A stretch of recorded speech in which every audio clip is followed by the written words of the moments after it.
Hello friends, welcome back to study with Tiwari channel. तो बच्चों, कैसे हो आप सब। तो आज की इस वीडियो में हम जो पीएसआई एग्ज़ाम हुआ था उसका सॉल्यूशन देखेंगे, जिससे हमें पता चल सके कि आगे आने वाली जो भविष्य में एग्ज़ाम है उनमें कैसे पेपर आ सकता है।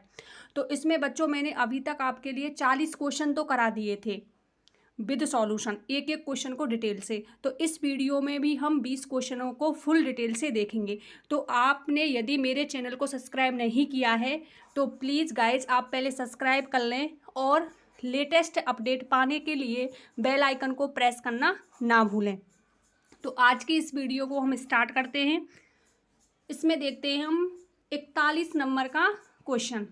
किस वाक्य में मध्यम पुरुष का प्रयोग नहीं हुआ है। तो बच्चों, मैंने आपको हमेशा से कहा है, जब भी आप क्वेश्चन को पढ़ें तो उसमें है या नहीं, यस और नो, इनको आप ज़रूर फोकस करें। तो इसमें पूछा जा रहा है बच्चों नहीं। इसमें क्या पूछा जा रहा है? नहीं हुआ है। तो अक्सर ऐसे क्वेश्चन गलत हो जाते हैं, तो इनको हमें ध्यान से पढ़ना है। इसमें पूछा है मध्यम पुरुष का प्रयोग नहीं हुआ है। तो आपको पता होगा पुरुषवाचक सर्वनाम के 3 प्रकार होते हैं बच्चों। एक होता है उत्तम पुरुष, एक होता है मध्यम पुरुष और एक होता है अन्य पुरुष। तो इसमें देखते हैं हम। आपको यही उचित लगता है तो ठीक है। दूसरा है यह बात आप ही कह दीजिए। तीसरा है हम अपने आप को भूल गए। और चौथा है इस विषय में आपकी क्या राय है। अब बच्चों, तुम इसमें देख सकते हो कि चारों ही विकल्प में आप शब्द दिया हुआ है, लेकिन इसमें से एक विकल्प ऐसा है जिसमें मध्यम पुरुष का प्रयोग नहीं हुआ है। तो इसमें से हम 3 विकल्प को डिलीट करते हैं। आपको यही उचित लगता है तो ठीक है। एक इसका सिंपल सा फॉर्मूला है बच्चों कि मध्यम पुरुष में जब आपका प्रयोग होता है वो आदर देने के लिए किया जाता है। किसी व्यक्ति को आदर या सम्मान देने या रेस्पेक्ट देने के लिए आप शब्द का प्रयोग करते हैं हम। तो इसमें आपको यही उचित लगता है तो ठीक है। तो आप देख सकते हो ये आदर के लिए है, तो ये विकल्प बिल्कुल ठीक है। अगला है यह बात आप ही कह दीजिए। यह बात आप ही कह दीजिए, इसमें भी हम आदर दे रहे हैं सामने वाले व्यक्ति के लिए, ये भी ठीक है। इस विषय में आपकी क्या राय है। तो इस विषय में आपकी क्या राय है, इसमें भी हम आदर दे रहे हैं सामने वाले व्यक्ति के लिए, ये भी बिल्कुल सही है। तो 3 विकल्प को हमने इसमें से निकाल दिया, तो अपने आप ही राइट आंसर कौन सा बचा? थर्ड विकल्प। कौन सा बचा? थर्ड विकल्प। अब इसको भी मैं बताती हूँ इसमें कौन सा होगा। हम अपने आप को भूल गए। तो बच्चों, इसमें आप देख सकते हो कि इसमें इस सेंटेंस में आपको कहीं भी किसी व्यक्ति के लिए हमने रेस्पेक्ट नहीं दिया।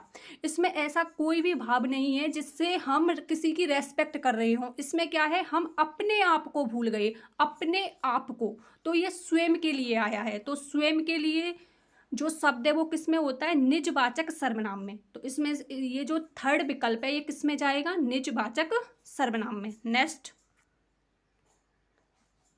हिमालय से अनेक नदियां निकलती हैं, इस वाक्य में किस कारक के प्रसर्ग का प्रयोग हुआ है। तो बच्चों देखो, संबंध कारक, इसमें कहीं भी काकी के रारीरे नानी ने नहीं है, तो ये विकल्प कैसा हुआ? डिलीट। अधिकरण कारक, अधिकरण में क्या आता है? मैं पर, मैं पे पर, आपने पढ़ा होगा। इसमें कहीं भी सेंटेंस में ये शब्द नहीं है, ये विकल्प भी कैसा हुआ? डिलीट। करण कारक और अपादान में आपको कन्फ्यूजन हो सकता है क्योंकि इसमें हिमालय से आया है, लेकिन आपको पता है कि जिस स्थान से उद्भव हो या उत्पत्ति हो उसमें कौन सी विभक्ति होती है बच्चों? पंचमी विभक्ति। संस्कृत में पढ़ा होगा आपने, कौन सी विभक्ति होती है? पंचमी विभक्ति। तो इसमें अब हिमालय से अनेक नदियां निकलती हैं, तो हिमालय से जो नदियां हैं वो क्या हो रही हैं? अलग। तो इसमें कौन सा होगा? अपादान कारक। नेक्स्ट, किस विकल्प में समश्रुत भिन्नार्थक शब्द का अर्थ सुमेलित है। तो बच्चों क्या पूछा है इसमें? सुमेलित, सुमेलित है। तो 3 विकल्प ऐसे होंगे जो मिले हुए नहीं होंगे, सिर्फ एक विकल्प ऐसा होगा जो मिला हुआ होगा। तो देखते हैं हम इसमें। अश्व, घोड़ा, अस्म, खच्चर गलत है बच्चों, क्योंकि अस्म होता है बच्चों फत्तर को बोलते हैं। किसको बोलते हैं? फत्तर को। खच्चर को नहीं बोलते, किसको बोलते हैं? फत्तर को। ये ऑप्शन डिलीट।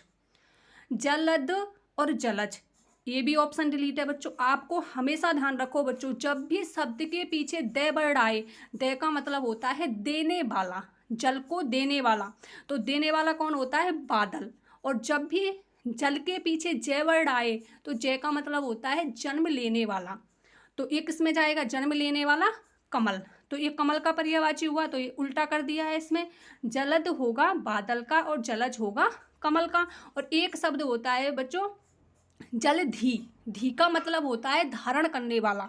तो धारण कौन करता है? समुद्र। तो जलधि समुद्र, और जलद दे आए तो बादल, और जलज जे आए तो कमल। सर्वथा और सर्वदा, सर्वथा सब तरह से, बिल्कुल सही है ये तो। सर्वदा सदैव या हमेशा, ये भी बिल्कुल सही है। तो इसका राइट आंसर तो हो गया बच्चों थर्ड विकल्प। तीसरा जो विकल्प है वो तो इसका राइट आंसर हुआ। अब फोर्थ को भी देख लेते हैं। इसमें अनिल और अनिल, तो आप इसमें देखो ये भी उल्टा कर दिया है। अनिल तो होता है हवा और अनिल होती है आग। नेक्स्ट,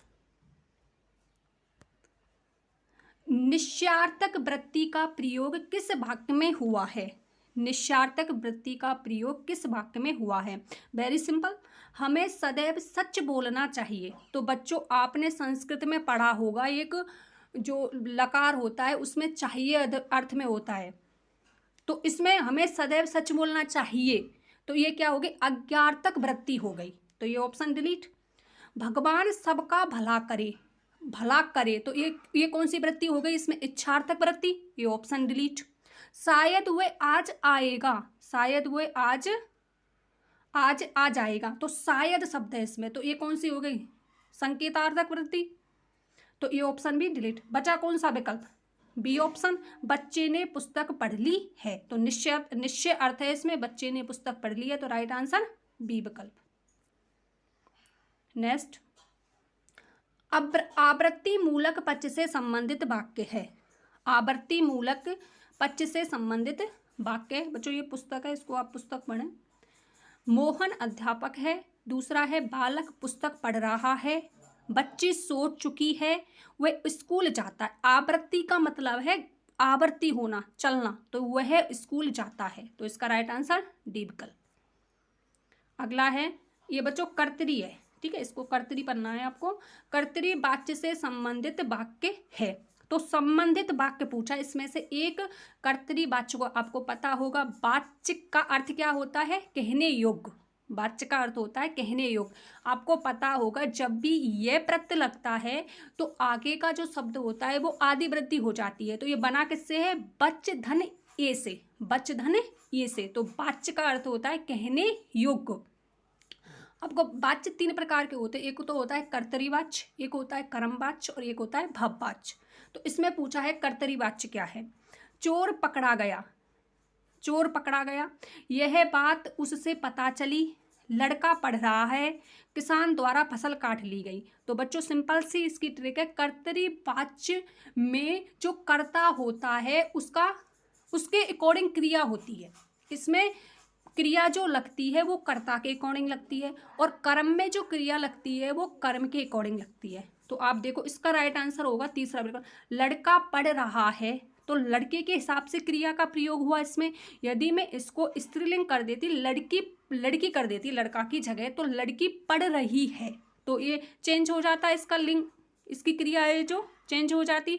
तो जहाँ पर कर्तृवाच्य का सिंपल सा नियम है, जहां पर जो कर्ता होता है कर्ता के अकॉर्डिंग क्रिया आती है, वो सिंपल। अगला, किस विकल्प में समश्रुत भिन्नार्थक शब्दों का अर्थ सुमेलित नहीं है? बच्चों क्या पूछा है इसमें? सुमेलित नहीं है। इसका मतलब है इसमें से तीन तो ऐसे होंगे जो सुमेलित होंगे, और एक ऐसा होगा जो असुमेलित होगा। तो देखते हैं हम। पथ, पथ का होता है मार्ग व रास्ता, बिल्कुल सही है। पाथ, बीमार को दिए जाने वाला हितकारी भोजन, बिल्कुल सही। जठर, जठर बच्चों जठर जेठ, और जरठ बूढ़ा, तो ये तो बिल्कुल गलत दिख रहा है आपको। आप भी देख सकते हो। जो जठरांगिनी, आपको पता होगा जठरांगिनी, जठर का मतलब क्या हुआ यहाँ पे, पेट से। किससे हुआ बच्चों, पेट से। क्योंकि आप इसको ऐसे देख सकते हो, जठरांगिनी, पेट में लगने वाली आग। तो इसमें कहीं भी पेट शब्द नहीं है, तो यही क्या हुआ, असुमेलित युग्म। अगला देखते हैं, इसमें राइट आंसर तो हो गया दूसरा विकल्प। निर्माण रचना, निर्वाण मोक्ष, बिल्कुल सही है। तर्क भैंस और तर्क छाछ, बिल्कुल सही है। Got it guys. कौन सा कथन सही नहीं है, तो इसमें बच्चों क्या पूछा है, कौन सा कथन सही नहीं है। प्रेरणार्थक क्रियाएं सदैव सकर्मक होती हैं, बिल्कुल सही है। भाववाच्य केवल अकर्मक क्रिया में होता है, बिल्कुल सही है। कर्मवाच्य अकर्मक और सकर्मक दोनों क्रियाओं में होता है। बच्चों एक बात बताओ, जब उसमें कर्म वाच्य है तो वो सिर्फ और सिर्फ किस में आएगा, सिर्फ और सिर्फ सकर्मक क्रियाएं में आएगा। किस में आएगा, सकर्मक क्रिया में।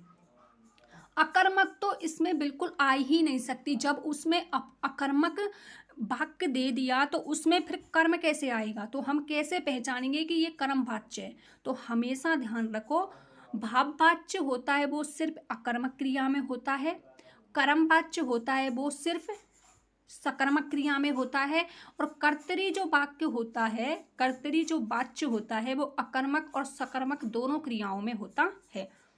तो इसमें सही नहीं है पूछा है, तो इसका राइट आंसर कौन सा होगा, तीसरा विकल्प। कौन सा कथन गलत है, कौन सा कथन गलत है, तो देखते हैं इसको बच्चों, कौन सा कथन गलत है। रचना की दृष्टि से गलत पूछा है बच्चों, ध्यान रखना इस चीज को। रचना की दृष्टि से वाक्य के 3 प्रमुख भेद किए जाते हैं। पहला है साधारण, दूसरा है मिश्र और तीसरा है संयुक्त, बिल्कुल सही है ये। वाक्य में प्रयुक्त क्रिया को उद्देश्य और कर्ता को विधेय कहते हैं, ये तो बिल्कुल गलत है बच्चों। आपको पता होगा वाक्य में प्रयुक्त कर्ता को तो विधेय कहते हैं, कर्ता को क्या कहते हैं, विधेय। और क्रिया को क्या बोलते हैं बच्चों, माफ करना बच्चों, कर्ता को तो बोलते हैं उद्देश्य और क्रिया को बोलते हैं विधेय। वाक्य में प्रयुक्त क्रिया को तो क्या बोलेंगे बच्चों, विधेय, और उद्देश्य को बोलेंगे कर्ता। तो ये उल्टा कर दिया था, तो यही इसका राइट आंसर हो गया। अगले देखते हैं, इसमें साधारण वाक्य में एक उद्देश्य और एक विधेय होता है, बिल्कुल सही है। राइट आंसर तो दूसरा है इसमें। मिश्र वाक्य में प्रयुक्त मुख्य उपवाक्य एक ही रहता है, लेकिन आश्रित उपवाक्य एक से अधिक हो सकते हैं, बिल्कुल सही है ये भी। तो राइट आंसर कौन सा हुआ, दूसरा विकल्प। नेक्स्ट, किस विकल्प के सभी शब्द शुद्ध हैं, कैसे हैं बच्चों, शुद्ध। तो इसमें देखते हैं हम बच्चों कौन से अशुद्ध हैं। तो देखो इसमें मद्देनजर भी अशुद्ध है, चरागाह भी अशुद्ध है बच्चों। आप ज्यादातर इसको ऐसे लिखते हो चरागाह, लेकिन होता शब्द होता है चरागाह, चारागाह नहीं होता। तो चारा का मतलब तो होगा ही नहीं। चर का मतलब है यहाँ पे चरने के लिए जो स्थान होता है, तो चारा तो खुद ही चारा शब्द है, तो ये तो रॉन्ग हुआ। इसमें देखते हैं हम बच्चों, मद्देनजर शब्द नहीं होता, मदे नजर होता है, मद्दे नजर, मद्दे नहीं होगा, धा नहीं आता इसमें, ये भी गलत। और इसमें और तदुरस्त, ये भी गलत हुआ। तो 3 विकल्प तो गलत हो गए, तो राइट आंसर कौन सा हुआ, दूसरा विकल्प। तो ये बिल्कुल शुद्ध है। तंदुरुस्त, धन, तंदुरुस्त बिल्कुल सही है, मद्देनजर और चरागाह। नेक्स्ट, किस वाक्य में भाववाच्य नहीं है, भाववाच्य नहीं है। तो अक्सर क्या होता है बच्चों, आपने नहीं देख लिया, नहीं, उसी में आपने पढ़ा होगा कि निषेधात्मक जो वाक्य होते उसमें भाववाच्य होता है, लेकिन ऐसा नहीं है। अब इसमें आप देख सकते हो चारों ही विकल्प में नहीं दिया हुआ है, लेकिन इसमें से एक वाक्य ऐसा है जो भाववाच्य का नहीं है। मुझसे स्कूल जल्दी नहीं उठा जाता, मुझसे, सही है, मुझसे आएगा इसमें, से या के द्वारा, बिल्कुल सही है। छोटे बच्चों से सीढ़ियां नहीं चढ़ी जाती, छोटे बच्चों से, ये भी बिल्कुल सही है।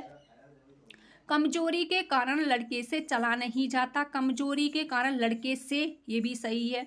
तो देख सकते हैं इसमें 3 विकल्प क्या हैं? भाववाच्य के हैं। लेकिन वह प्रतिदिन स्कूल नहीं जाता है, वह प्रतिदिन स्कूल नहीं जाता है, इसमें कहीं भी से का प्रयोग नहीं हुआ है, तो ये किस में जाएगा बच्चों? कर्तरीवाच्य में। राइट आंसर कौन सा हुआ? दूसरा विकल्प। नेक्स्ट, इनमें वर्तनी की दृष्टि से कौन सा शब्द शुद्ध नहीं है? क्या पूछा है? शुद्ध नहीं है। बच्चों में इसको त्रष्टा, सृष्टि, सृष्टि शब्द गलत है। सृष्टि हम कैसे लिखते हैं बच्चों? ऐसे। ओके, इसको ऐसे पढ़ना। वापस, मत्स्य, ये भी सही है। तो इसमें से शुद्ध नहीं है, कौन सा शुद्ध नहीं है? मत्स्य सही है, वापस भी सही है, सृष्टि भी सही है, और कौन सा अशुद्ध है? दृष्टा। दृष्टा शब्द गलत है, तो इसको शुद्ध कैसे लिखते हैं? ऐसे। इसमें ये री नहीं आता, रे आता है, दृष्टा। उसी प्रकार से आप याद रख सकते हो, सृष्टा। नेक्स्ट, वर्तनी की दृष्टि से शुद्ध शब्द है। वर्तनी की दृष्टि से कैसा शब्द बच्चों? शुद्ध।